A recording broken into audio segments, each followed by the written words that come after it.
Coming up on today's episode of Airborne Unlimited, FAA ADS B Rebate program begins. Blue Angels crash attributed to pilot error. University of Maryland students achieve vertical flight with solar power.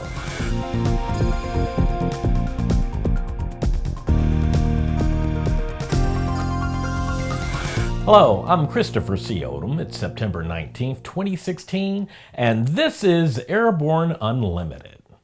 It's a big day for those of you looking for a break in the cost of adopting benefits of ADS-B. Today, the FAA's Automatic Dependent Surveillance Broadcast Rebate website goes live at www.faa.gov/go/rebate, and general aviation aircraft owners will have the opportunity to apply for a $500 rebate to help offset the cost to equip eligible aircraft in a timely manner rather than waiting to meet the mandatory equipage date. For such an important program, A&N has asked the Ultimate Avionics Authority, AAA President Paula Dirks, to fill us in. Hi, I'm Paula Dirks with the Aircraft Electronics Association, more commonly referred to as the AEA. If you have not yet heard, the FAA's $500 ADS-B Out rebate program goes live on Monday, September 19th. And the AEA salutes the agency for incentivizing the owners of U.S.-registered fixed-wing, single-engine piston aircraft to equip with ADS-B Out now rather than later. And by following the ADS-B rebate rules, you too can receive a check for $500. Those rules are pretty simple. Number one, your airplane must be U.S.-registered single-engine fixed-wing piston aircraft. You must use a certified repair station installing TSO'd avionics that meet the mandate. You must do a 30-minute compliance flight to ensure that the avionics are installed and operating correctly in the NAS. And finally, you go to the FAA website, you complete your rebate form, and within a matter of weeks, a $500 check is on the way to you. We suggest you get moving now.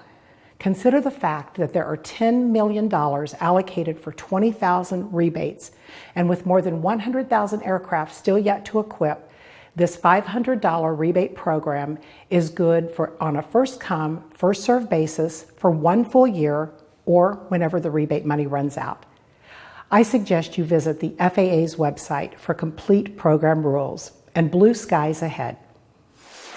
We have received a report that the U.S. Navy has completed a manual of the Judge Advocate General investigation into the cause of the June 2nd, 2016 crash of Blue Angel No. 6 in Smyrna, Tennessee.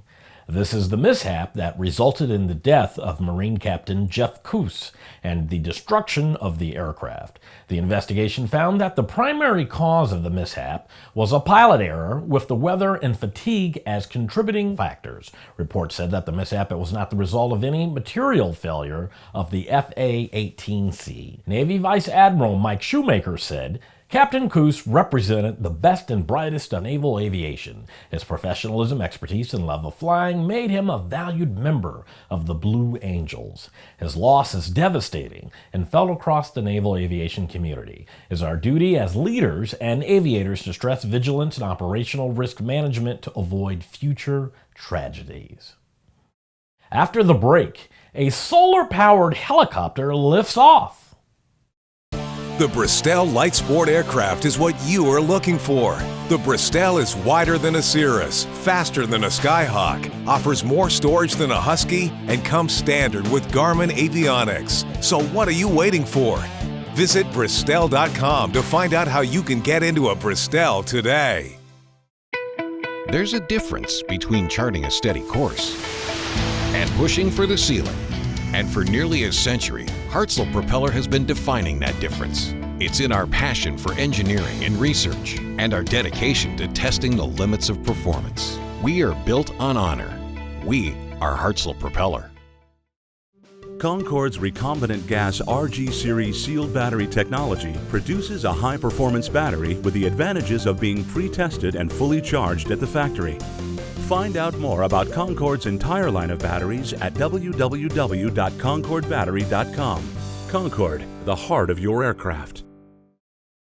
Welcome back. If you have a story suggestion for Airborne Unlimited, Aero-TV, our podcast, or website, just email to news-spy@aero-news.net. A University of Maryland student team has once again achieved an aviation first, this time by successfully lifting a helicopter and passenger through the sole use of solar power. In the fall of 2013, a student team named the Gamera Team successfully flew a human-powered helicopter. This flight was inspired by the American Helicopter Society's Sikorsky Prize. In 2014, a new group of undergraduate students took over Team Gamera, reinventing itself as Solar Gamera to test the feasibility of applying solar power in achieving human helicopter flight. With materials science major Michelle Mahone in the cockpit, Solar Gamera achieved 2 successful flights, flying for 9 seconds and gaining more than a foot in height. This new helicopter has electronic controls, which they say offers an advantage over Gamera's human-powered predecessor. More than 100 students from across the Clark School have worked on Gamera at some point in the more than 6 years the team has been active. Each week we share with you an online video that one of our viewers found especially entertaining. We call it our Aero Video of the Week. Final liftoff of Atlanta.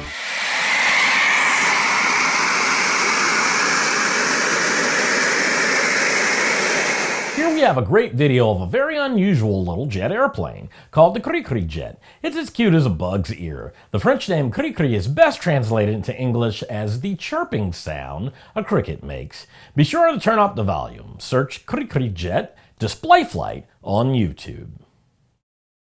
After these messages, more debris identified as belonging to flight MH370. Sandia introduces the new SAI 340 Quattro TSO'd airspeed, attitude, altitude, and slip. With integral backup battery, safety never looked so good. See it now at www.sandia.aero.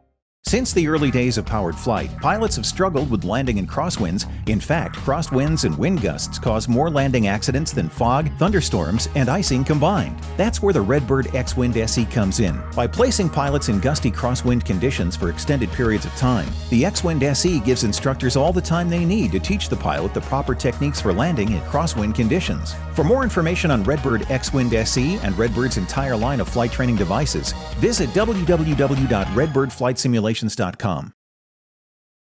The aviation industry is full of news, and we're summarizing a few of those other great stories in a brief segment we call Around the Patch.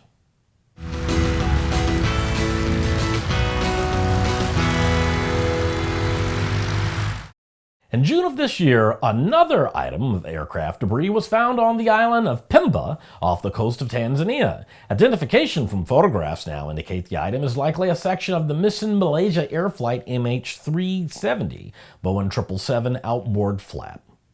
SpaceX is still seeking a resolution as to why they suffered a launch pad explosion earlier this month. The company said it plans to resume its launch schedule in November from either Pad 39A in Florida or from the Vandenberg Air Force Base in California.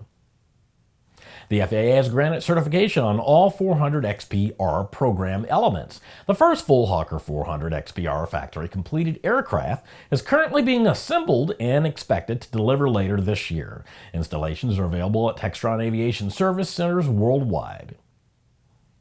The FAA has proposed an $892,500 civil penalty against Air Methods Corporation of Englewood, Colorado. The FAA alleges they were operating an Airbus EC-135 helicopter on passenger-carrying flights when it was not airworthy. This allegation is based on a November 2014 inspection.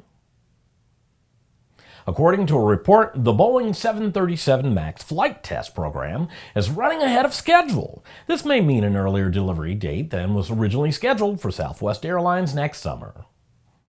Well, that's it for today's trip around the patch. Now, let's get back to the rest of the news. Singapore Airlines was the first buyer of the Airbus A380 Super Jumbo airliner and is still the second largest customer for the giant-sized airplane. But the airline appears to be rethinking its use of the airplane. Last week, the carrier said it would not be renewing the lease on its first A380, which expires in October 2017. The plane maker announced in June that it would be cutting production by more than half, down from 27 planes per year to just one per month. Orders over the past few years have been scarce, according to a report in the Wall Street Journal. Singapore currently operates 19 A380s, the first 5 of which were taken on a 10-year lease agreement. The carrier said through a spokesman it would have to make a decision on the other 4 leases at a later date. Well, that's our program for today. Remember that Airborne Unlimited is streamed daily, Monday through Friday, with additional breaking news bulletins for important stories that fall outside of our normal deadlines. If you're watching us on YouTube, please subscribe. And do check us out on Facebook and Twitter. Get comprehensive, real-time, 24/7 coverage of the latest aviation and aerospace stories anytime at aero-news.net. Keep flying! We'll see you tomorrow.